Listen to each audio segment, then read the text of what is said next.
Assalamualaikum warahmatullahi wabarakatuh. Perkenalkan, nama saya Fadila Cahyani, NPM 18160050 dari Prodi PGSD 6A.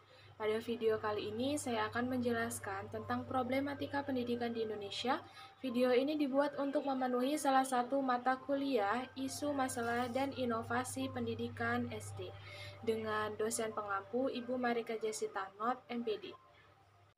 Adapun yang dimaksud dengan problematika pendidikan adalah persoalan-persoalan atau permasalahan-permasalahan yang dihadapi oleh dunia pendidikan, khususnya negara Indonesia. Permasalahan yang pertama adalah rendahnya sarana fisik atau fasilitas pendukung. Kualitas sarana fisik pendidikan di Indonesia masih jauh dari kata sempurna. Banyak sekali sekolah dan perguruan tinggi kita yang gedungnya rusak, kepemilikan dan penggunaan media belajar rendah, buku perpustakaan tidak lengkap. Sementara, laboratorium tidak standar, pemakaian teknologi informasi tidak memadai, dan sebagainya.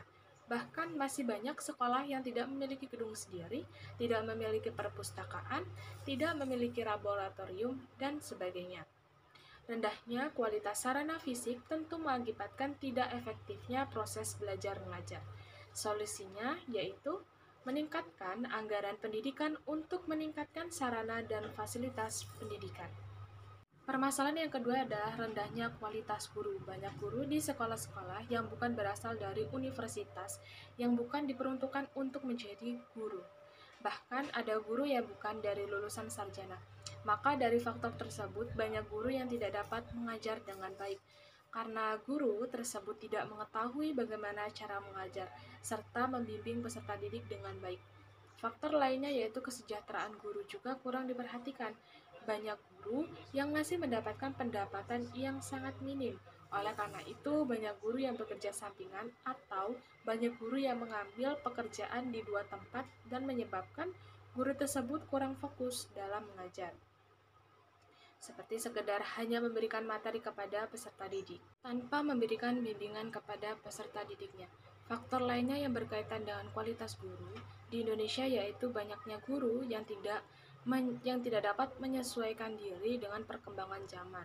Banyak guru yang tidak dapat menggunakan alat-alat canggih seperti komputer, serta alat bantu lainnya dalam pembelajaran, dan guru juga tidak menguasai materi yang digunakan untuk mengajarkannya kepada peserta didik. Solusinya yaitu untuk memberikan fasilitas pendidikan dan pelatihan bagi guru-guru yang belum memenuhi standar. Permasalahan yang ketiga adalah rendahnya kesejahteraan guru. Kesejahteraan guru merupakan aspek penting yang harus diperhatikan oleh pemerintah dalam menunjang terciptanya kinerja yang semakin membaik di kalangan pendidik. Berdasarkan UU Nomor 40 Tahun 2005 tentang guru dan dosen, pasal 14 sampai dengan 16 menyebutkan tentang hak dan kewajiban, diantaranya bahwa hak guru dalam memperoleh penghasilan di atas kebutuhan hidup minimum dan jaminan kesejahteraan sosial, mendapatkan promosi dan penghargaan, berbagai fasilitas untuk meningkatkan kompetensi sebagai tunjangan profesi, fungsional, dan tunjangan khusus bagi guru di desa terpencil. Rendahnya kesejahteraan guru mempunyai peran dalam membuat rendah atau tidaknya kualitas pendidikan di Indonesia. Solusinya memenuhi tunjangan yang manusiawi untuk memenuhi berbagai kebutuhan hidupnya. Permasalahan yang keempat adalah rendahnya prestasi siswa. Muhyiddin Syah 2006-144 bahwa prestasi belajar siswa dipengaruhi oleh setidaknya 3 faktor, yaitu yang pertama faktor internal, yaitu faktor dari dalam siswa, yakni keadaan atau kondisi jasmani dan rohani siswa. Yang kedua faktor eksternal atau faktor dari luar siswa, yakni kondisi lingkungan di sekitar siswa. Yang ketiga faktor pendekatan belajar atau approach to learning, yakni jenis upaya belajar siswa yang meliputi strategi dan metode yang digunakan siswa untuk melakukan kegiatan pembelajaran materi-materi pembelajaran.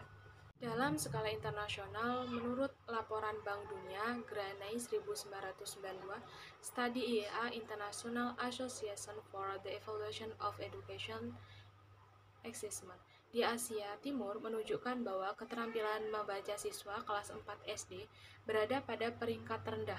Rata-rata skor tes membaca untuk siswa SD 7,5 Hong Kong, 74,0 Singapura, 65,1 Thailand, 52,6 Filipina, dan 51,7 Indonesia. Anak-anak Indonesia ternyata hanya mampu menguasai 30% dari materi bacaan dan ternyata mereka sulit sekali menjawab soal-soal berbentuk uraian yang memerlukan penalaran. Hal ini mungkin hanya karena mereka sangat terbiasa menghafal dan mengerjakan soal pilihan ganda. Solusinya di sini yaitu menggunakan metode pembelajaran yang menarik, adakan kerjasama antara guru dan orang tua siswa. Permasalahan yang kelima, rendahnya kesempatan pemerataan pendidikan. Mutu pendidikan di Indonesia masihlah tertinggal jauh jika dibandingkan dengan pendidikan negara-negara maju. Seperti yang kita pahami atau kita ketahui, pendidikan di Indonesia terkesan berantakan. Di Indonesia, mutu pendidikan di desa tidak sebanding dengan mutu pendidikan di kota. Mutu pendidikan di pedalaman tidak sebaik metropolitan. Mutu pendidikan di desa atau di daerah tertinggal masih jauh dari kata baik kualitasnya. Masih banyak sarana dan prasarana yang kurang memadai, serta tenaga pengajar yang rendah, baik jumlah maupun kompetensinya. Solusinya di sini yaitu gratiskan program wajib belajar 9 atau 12 tahun, bangun sekolah-sekolah secara merata di desa. Permasalahan yang keenam adalah rendahnya relevansi pendidikan dengan kebutuhan. Lulusan yang menganggur itu merupakan salah satu masalah yang erat hubungannya dengan rendahnya relevansi pendidikan. Relevansi pendidikan adalah masalah pendidikan yang mencakup sejauh mana sistem pendidikan dapat menghasilkan lulusan yang sesuai dengan kebutuhan pembangunan. Adanya ketidakserasian antara hasil pendidikan dan kebutuhan dunia kerja ini disebabkan kurikulum yang materinya kurang fungsional dengan keterampilan yang dibutuhkan ketika peserta didik memasuki dunia kerja. Solusinya yaitu memberikan keterampilan khusus untuk siswa yang akan dibutuhkan di dunia kerja. Permasalahan yang ketujuh, mahalnya biaya pendidikan. Permasalahan saat ini adalah mahalnya biaya pendidikan sehingga tidak terjangkau bagi masyarakat di kalangan bawah, sehingga masyarakat miskin yang tidak mendapatkan pendidikan yang layak karena masalah biaya yang tinggi. Di Indonesia saja, meskipun pemerintah sudah menghilangkan biaya pendidikan sampai jenjang SMA, tetapi masih saja ada dana informal yang harus dikeluarkan pada murid. Hal yang lebih memprihatinkan lagi adalah pemerintah hanya bisa menyediakan biaya pendidikan sampai tingkat SMA saja, sehingga banyak siswa tidak bisa memperoleh pendidikan tinggi yang sebenarnya penting untuk didapatkan. Walaupun pemerintah juga menyediakan perguruan tinggi negeri yang harga atau biayanya lebih murah dari perguruan tinggi swasta, bisa saja seseorang berputus asa karena tidak diterimanya di perguruan tinggi negeri, sehingga harus ke perguruan tinggi swasta yang biayanya lebih mahal. Karena perguruan tinggi swasta tidak memiliki ikatan dengan pemerintah. Sekolah tentu saja akan mematok biaya setinggi-tingginya untuk meningkatkan dan mempertahankan mutu, sehingga sering dikatakan bahwa pendidikan yang bermutu itu mahal. Akibatnya, akses rakyat yang kurang mampu untuk meningkatkan pendidikan berkualitas akan terbatas dan masyarakat semakin berkotak-katik berdasarkan status sosialnya. Antara yang kaya dengan yang miskin, pendidikan berkualitas memang tidak mungkin murah atau tepatnya tidak harus murah atau gratis. Solusinya yaitu anggaran dari pendidikan dari APBN atau APBD digunakan dengan sebaiknya untuk pendidikan. Demikian presentasi yang bisa saya sampaikan tentang problematika pendidikan di Indonesia.